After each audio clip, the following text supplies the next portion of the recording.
자, 요즘에도 저염식을 사람들이 주장하는지는 모르겠습니다. 저는 평생 짜게 먹었던 사람이고요. 그래서 제가 신장 기능이 안 좋은 줄 알았는데 이렇게 다시 재보니까 나쁘지 않더라고요. 신장이 많이 망가지면 어떡하나 그렇게 걱정을 많이 했었습니다. 저는 저혈압입니다. 집에 저 가만히 있을 때 소금 찍어 먹고 이러거든요. 계란 삶은 것도 절대 소금 없이는 잘 안 먹고요. 순대도 소금 찍어 먹고 하여튼 그렇습니다. 후라이드 치킨도 소금 찍어 먹고 그렇습니다. 네. 주변에서 많이 혼났죠. 그러니까 제가 어릴 때 엄청 혼났었습니다. 짜게 먹는다고. 국물 같은 거 싹싹 비워 먹고요. 국물 같은 거 먹지 마라 그랬죠 옛날에. 면분 다 가라앉아 있어서 안 좋다고요. 심장에는 저염식이 좋다, 그런 주장을 엄청나게 많이 폈고, 자, 한 개씩 두 개씩 허구임이 밝혀지고 있습니다. 그런데도 아직까지 상당수의 의사들이 짜게 먹으면 안 된다, 저염식을 해야 된다, 소금은 소금이다, 그런 얘기를 합니다. 심지어는 저명한 의사들도, 꽤 유명하신 분들도 소금이 안 좋다고 합니다. 그리고 의사의 말을 믿으라고 해요. 의사는 확증 편향이 굉장히 강한 집단입니다. 전문가들은 다 그렇죠. 자기가 전문가의 레벨까지 올라서기 위해 많은 공부를 해야 했기 때문에 거기에 대한 보상 심리가 작용합니다. 근데 어떻게 보면 전문가들일수록 제일 그런 부분 쪽에서 자기의 확증 편향을 경계해야 되는 직업입니다. 저는 치과의사입니다. 치과의사고 환자가 이런 거 저런 걸 물어보면 잘못된 사실을 환자들이 억측해서 주장을 하는 경우가 있기 때문에, 내 생각엔 이렇다 라고 하면서 주장하는 경우가 있을 때 우리가 거기에 대해서 명백히 아니다라고 밝혀야 문제의 원인이 해결되기 때문에 강하게 얘기하는 습관이 자꾸 생깁니다. 1년차보다는 2년차 때, 5년차보다는 10년차 때, 20년차 때는 더 심하죠. 그리고 자기가 쌓아 올린 레벨이 높을수록 대학 교수님들은 확증 편향이 어마무시합니다. 얘기해도 말을 듣지 않습니다. 자기가 이때까지 쌓아 올린 거에 대한 노력에 대한 보상 심리 같은 것도 있겠고, 점점 시간이 지나면서 우리의 등 뒤에는 권위라는 게 백업이 됩니다. 권위라는 게 백업이 되기 때문에 내 권위에 도전하는가 이렇게 의식을 하기 쉽습니다. 그래서 오래된 의사들은 전부 다 자신의 지식이 낡고 업데이트 되지 않았다는 사실을 인정하지 않으려고 해요.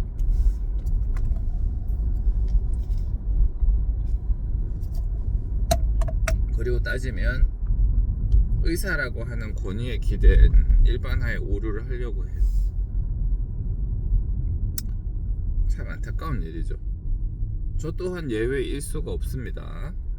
저도 시간이 들면서, 나이가 들면서 점점 더 획일화되어가는 그런 범부의 한 명이에요. 네, 요새 범부라는 말을 잘 쓰고 있습니다. 그런 범부일 뿐입니다. 그래서 계속 공부를 하려고 합니다.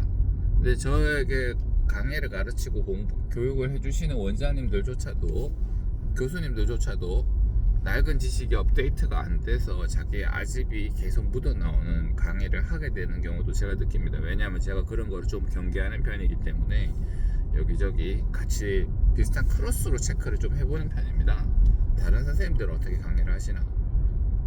예, 그 위대한 교수님들 사이에서도 의견이 갈립니다.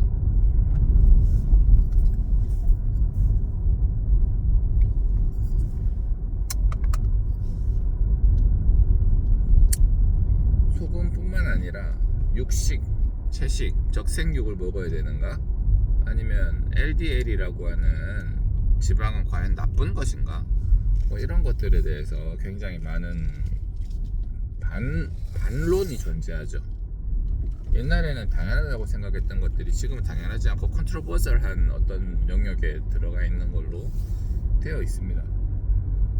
여러분들께서도 건강을 체크를 할 때요, 건강함에 대해서 체크를 할 때 의사 한 명만의 말을 믿는 건 굉장히 위험합니다.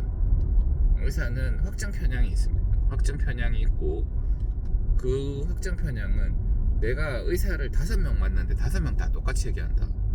그럼 그게 맞을 확률이 있습니다만, 근데 그것도 사실은 모릅니다. 교정으로 예를 들어 볼까요? 옛날에 교정의 창시자, 거의 뭐 미국 교정의 창시자라고 했던 닥터 앵글은 치아를 발치하는 것을 절대 허용하지 않았어요. 치아를 발치하는 거는 있을 수 없는 일이다. 교정에서 발치를 한다는 건 있을 수 없는 일이다. 그래서 무리하게 치아를 많이 배열을 했었죠. 그리고는 우리는 신이 주신 모든 치아를 가지고 갈 권리가 있다, 뭐 이런 식으로 해서 이상한 논리까지 끼워 넣습니다. 전혀 의학적이지 않은 논리죠. 신이 만드신 기형하는 그 기형을 제거하지 않고 계속 살아야 되나요? 그러니까 그런 논리는 논리가 아닌데 하여튼 뭐 그랬었어요. 그래서 이제 그의 제자들이, 그 앵글에게서 배운 제자들이 미국 전역으로 퍼져서 학교에 과장을 하고 있었습니다. 그래서 살다 보니까 그 사람들도 바보가 아닌데, 야, 이건 진짜 발치를 하고 교정을 해야 될 것 같은데, 근데 자기의 서슬퍼런 스승이 그 권위도 굉장했었거든요. 발치를 하지 말라고 한단 말이죠. 그래서 나중에는 그런 것들에 대한 반향이 생깁니다. 그래서 트위드라고 하는 또 어떤 위대한 교정과 의사는 모든 치아를 발치를 하는 교정으로 바뀝니다. 어떻게 보면 그거에 대한 반대 심리로 강하게 시간이 지나면서 그 트위드라고 하는 그 교정과 의사도 보통 성격이 아니었던 거죠. 앵글 시즌 2였죠. 그래서 아이씨 이빨 뽑고 해야지 무슨 개소리야 하면서 이제 다 뽑고 교정을 하게 된 겁니다. 이렇듯이, 그리고 지금은 이빨을 많이 뽑고 하니까 우리나라 사람들은 이제 한 3명 중에 2명은 발치 교정이 유리한 걸로 되어 있습니다만, 서양인들은 그렇지 않습니다. 3명 중에 2명의 비발치가 유리합니다. 왜냐하면 코랑 턱에 바르기 굉장히 많은 인종이기 때문에 이빨을 빼면 입이 확 들어갈 수 있거든요.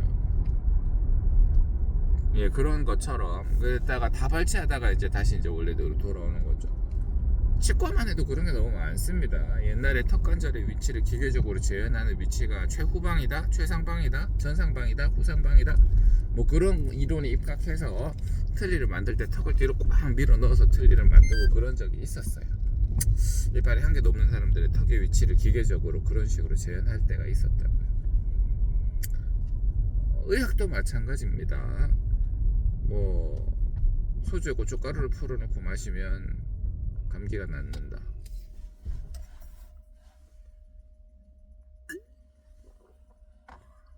옛날 중세 유럽에서는 피를 빼면은 질환이 낫는다. 그러니까 피 안에 나쁜 성분이 들어있다.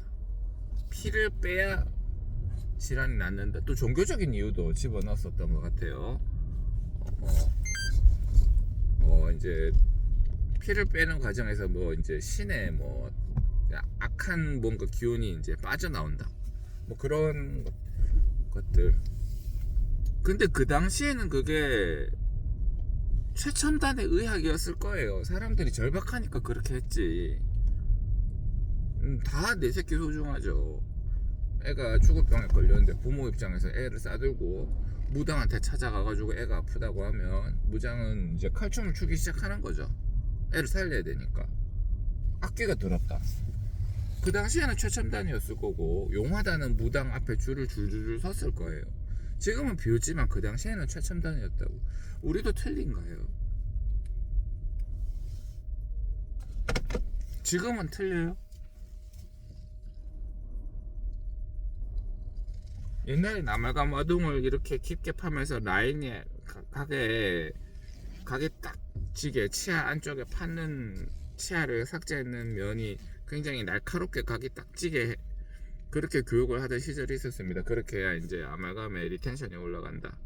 그랬었는데 요새는 최근이라고 하기도 그렇죠. 하여튼 그 끝부분에 응력이 집중돼서 치아나 아니면 아말감이 파절되는 경향이 있기 때문에 둥글게 해야 된다고 가르칩니다.